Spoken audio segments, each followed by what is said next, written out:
Big joke. Profeti pachoni chava masipa pachoni chava charisifa shumba rudzi rwechidzosa mapfupa ake amuka kuita sekwa chaminuka neavasauro wandigara kuda kuvapedza simba ende handisi kukendenga mirauone pandavhiringa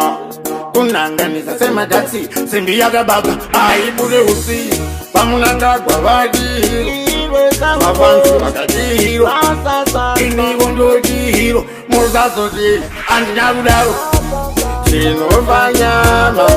ndiyo inopinda mkuva asi neyainorarama ndichikosakamusa chemabhozama chinova nyama ndiyo inopinda mkuva asi neyainorarama ndichikomusa chemaprofeti chava makati kana ndafa nasi mapinda mkuva ndakuda kuti vakuziva nekuti yanga yatokwana nguva tina mnenyena usachema supayut ndonzira yedu tese pikichoka zvakaoma kwaiva mwenje kasi vakadzima mwina matovendichetera mwarisi maroedzera pese paaisvika aiziya avapedzera chinova nyama ndiyo inopinda mkuva asi neyainorarama ndichikosakamusa chemabhozama aleni mumwemo ini kana ndichinge ndafa munoziva kuti ndichakutongai muzita rakabanyereirabe mapfupa ake amuka kuita sekwa chaminuka neavasauro wandigara kuda kuvapedza simba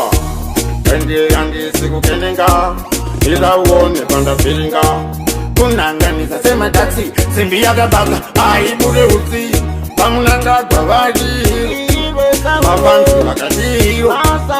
inivo ndodihiro musazoti andina kudaro chinova nyama ndiyo inopinda mkuva asi neyainorarama ndichikosakamusa chemabhozama chinova nyama ndiyo inopinda mkuva asi neyainorarama ndichikomusa chemaprofeti chava makati kana ndafa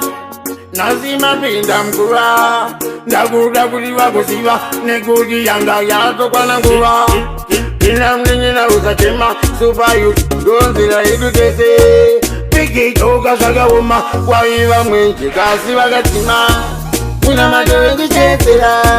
mwarisi maroedzera pese paaisvika aiziya avapedzera chinova nyama ndiyo inopinda mkuva asi neyainorarama ndichikosakamusa chemabhozama sauro akachena kutaura bhozi asi ndinoda kutenda kuna purezidendi emazoni munangagwa ndichingotenda mafanzi vakandigadza umambo asi ndasiyira umwe munhu umambo iye anonzi luwa